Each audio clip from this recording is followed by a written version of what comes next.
വാർത്തകളിലേക്ക് സ്വാഗതം. Kerala state cooperative federation for fisheries development ലിമിറ്റഡിൽ ഡ്രൈവർ ഗ്രേഡ് 2 തസ്തികയിലേക്ക് 4 ഒഴിവുകൾ. ഉദ്യോഗാർത്ഥികൾ 2-1-1982-നും 1-1-2004-നും ഇടയിൽ ജനിച്ചവരായിരിക്കണം. അപേക്ഷകർ SSLC അല്ലെങ്കിൽ തത്തുല്യ യോഗ്യത ഉള്ളവരായിരിക്കണം. കൂടാതെ ഹെവി ഡ്യൂട്ടി വാഹനങ്ങൾ ഓടിക്കുന്നതിന് അനുവദിച്ചുകൊണ്ടുള്ളതും ചുരുങ്ങിയത് 3 വർഷമായി പ്രാബല്യത്തിലുള്ളതുമായ ഡ്രൈവിംഗ് ലൈസൻസ് ഉണ്ടായിരിക്കണം. ഈ തസ്തികയിലേക്ക് അപേക്ഷിക്കുന്നവർ മത്സ്യത്തൊഴിലാളികളോ മത്സ്യത്തൊഴിലാളികളുടെ ആശ്രിതരോ ആയിരിക്കണം. ഭിന്നശേഷി വിഭാഗം ഉദ്യോഗാർത്ഥികൾ ഈ തസ്തികയിലേക്ക് അപേക്ഷിക്കുവാൻ അർഹരല്ല. ഈ മാസം 30-ാം തീയതി അർദ്ധരാത്രി 12 മണി വരെ ഈ തസ്തികയിലേക്ക് അപേക്ഷകൾ നൽകാവുന്നതാണ്. Kerala state cooperative rubber marketing federations limited intermix ഫാക്ടറിയിൽ ഫാക്ടറി മാനേജർ തസ്തികയിലേക്ക് ഒരു ഒഴിവ്. ഉദ്യോഗാർത്ഥികൾ 2-1-1982-നും 1-1-2004-നും ഇടയിൽ ജനിച്ചവരായിരിക്കണം. മറ്റ് പിന്നോക്ക വിഭാഗത്തിൽ ഉൾപ്പെട്ടവർക്കും പട്ടികജാതി പട്ടികവർഗ വിഭാഗത്തിൽപ്പെട്ടവർക്കും നിയമാനുസൃത അനുവദനീയമായ വയസ്സിലുണ്ടായിരിക്കും. അപേക്ഷകർ പോളിമർ സയൻസ് അല്ലെങ്കിൽ റബ്ബർ ടെക്നോളജിയിലുള്ള ബിടെക് അല്ലെങ്കിൽ ഒരു UGC അംഗീകൃത സർവകലാശാലയിൽ നിന്നോ ഇന്ത്യ ഗവൺമെന്റ് സ്ഥാപിച്ച നാഷണൽ ഇൻസ്റ്റിറ്റ്യൂട്ടിൽ നിന്നോ കേരള ഗവൺമെന്റ് സ്ഥാപിച്ച ഇൻസ്റ്റിറ്റ്യൂട്ടിൽ നിന്നോ നേടിയിട്ടുള്ള തത്തുല്യമായ യോഗ്യത നേടിയിരിക്കണം. കൂടാതെ കമ്പനി ആക്ട് അല്ലെങ്കിൽ ഫാക്ടറി ചട്ടങ്ങൾ പ്രകാരം രജിസ്റ്റർ ചെയ്ത റബ്ബർ ഉൽപ്പന്നങ്ങൾ അഥവാ സംസ്കരണ വ്യവസായത്തിൽ സമാന മേഖലയിൽ 5 വർഷത്തെ പ്രവൃത്തി പരിചയം ഉണ്ടായിരിക്കണം. ഈ മാസം 30-ാം തീയതി അർദ്ധരാത്രി 12 മണി വരെ ഈ തസ്തികയിലേക്ക് അപേക്ഷകൾ നൽകാവുന്നതാണ്. വനം വകുപ്പിൽ ബീറ്റ് ഫോറസ്റ്റ് ഓഫീസർ തസ്തികയിലേക്ക് തസ്തിക മാറ്റം വഴിയുള്ള നിയമനത്തിലൂടെ ജില്ലാ അടിസ്ഥാനത്തിൽ അപേക്ഷകൾ ക്ഷണിക്കുന്നു.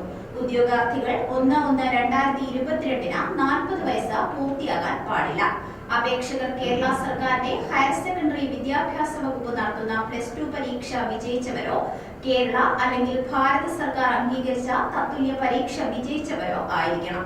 30/8/2010 മുൻപ് സർവീസിൽ പ്രവേശിച്ചവരെ സംബന്ധിച്ചിടത്തോളം അടിസ്ഥാന യോഗ്യത SSLCയോ തത്തുല്യ യോഗ്യതയോ ആയിരിക്കും. ഈ തസ്തികയിലേക്ക് ഈ മാസം 30-ാം തീയതി അർദ്ധരാത്രി 12 മണി വരെ അപേക്ഷകൾ നൽകാവുന്നതാണ്. നഗര ഗ്രാമാസൂത്രണ വകുപ്പിൽ അസിസ്റ്റന്റ് ടൗൺ പ്ലാനർ തസ്തികയിലേക്ക് 2 ഒഴിവുകൾ. ഉദ്യോഗാർത്ഥികൾ 2-1-1981-നും 1-1-2004-നും ഇടയിൽ ജനിച്ചവരായിരിക്കണം. അപേക്ഷകർ ടൗൺ ആൻഡ് കൺട്രി പ്ലാനിംഗ് അല്ലെങ്കിൽ റീജിയണൽ പ്ലാനിംഗ് അഥവാ സിറ്റി പ്ലാനിംഗിൽ ബിരുദാനന്തര ബിരുദം അല്ലെങ്കിൽ ബിരുദാനന്തര ഡിപ്ലോമ നേടിയവരോ അല്ലെങ്കിൽ ഗവൺമെന്റ് അംഗീകൃത സർവകലാശാല അല്ലെങ്കിൽ സ്ഥാപനത്തിൽ നിന്നും സിവിൽ എഞ്ചിനീയറിംഗ് അല്ലെങ്കിൽ ആർക്കിടെക്ചർ അതുമല്ലെങ്കിൽ ഫിസിക്കൽ പ്ലാനിംഗിൽ നേടിയ ബിരുദം ഉണ്ടായിരിക്കണം. ഈ വിജ്ഞാപനം പട്ടികവർഗ വിഭാഗത്തിൽപ്പെട്ട ഉദ്യോഗാർത്ഥികൾക്കായി സംവരണം ചെയ്തിരിക്കുന്നതാണ്. പട്ടികവർഗ വിഭാഗത്തിൽപ്പെടാത്ത ഉദ്യോഗാർത്ഥികൾ സമർപ്പിക്കുന്ന അപേക്ഷകൾ നിരസിക്കുന്നതാണ്. ഈ മാസം 30-ാം തീയതി അർദ്ധരാത്രി 12 മണി വരെ ഈ തസ്തികയിലേക്ക് അപേക്ഷകൾ നൽകാവുന്നതാണ്. കേരള പോലീസ് സർവീസ് വകുപ്പിൽ സീനിയർ സൂപ്രണ്ട് തസ്തികയിലേക്ക് 2 ഒഴിവുകൾ. ഉദ്യോഗാർത്ഥികൾ 2-1-1981-നും 1-1-2004-നും ഇടയിൽ ജനിച്ചവരായിരിക്കണം. അപേക്ഷകർ ഏതെങ്കിലും ഒരു അംഗീകൃത സർവകലാശാലയിൽ നിന്നും ബിരുദം നേടിയവരായിരിക്കണം.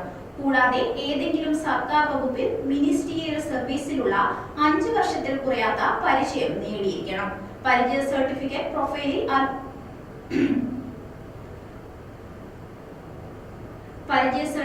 പ്രൊഫൈലിൽ അപ്ലോഡ് ചെയ്തതിനു ശേഷം സമർപ്പിക്കുന്ന അപേക്ഷകൾ മാത്രമേ സ്വീകരിക്കപ്പെടുകയുള്ളൂ. ഈ വിജ്ഞാപനം പട്ടികജാതി പട്ടികവർഗ വിഭാഗത്തിൽപ്പെട്ട ഉദ്യോഗാർത്ഥികൾക്കായി സംവരണം ചെയ്തിരിക്കുന്നു. പട്ടികജാതി പട്ടികവർഗ വിഭാഗത്തിൽ ഉൾപ്പെടാത്ത വിദ്യാർത്ഥികൾ സമർപ്പിക്കുന്ന അപേക്ഷകൾ നിരസിക്കുന്നതാണ്. ഈ മാസം 30-ാം തീയതി അർദ്ധരാത്രി 12 മണി വരെ ഈ തസ്തികയിലേക്ക് അപേക്ഷകൾ നൽകാവുന്നതാണ്. ഇതോടെ ഈ വാർത്താ ബുള്ളറ്റിൻ പൂർണ്ണമാകുന്നു. നമസ്കാരം. കൂടുതൽ വാർത്തകൾക്കും നേരിന്റെ തിരിച്ചറിവുകൾക്കുമായി ഞങ്ങളുടെ സാറ്റലൈറ്റ് ചാനൽ കൂടാതെ ഡെയിലി ഹണ്ട് IPTV യൂട്യൂബ് ചാനലുകൾ സബ്സ്ക്രൈബ് ചെയ്യുക. അതോടൊപ്പം തന്നെ പ്ലേ സ്റ്റോറിൽ നിന്നും മന്ത്ര TV മൊബൈൽ ആപ്പ് ഡൗൺലോഡ് ചെയ്യുക.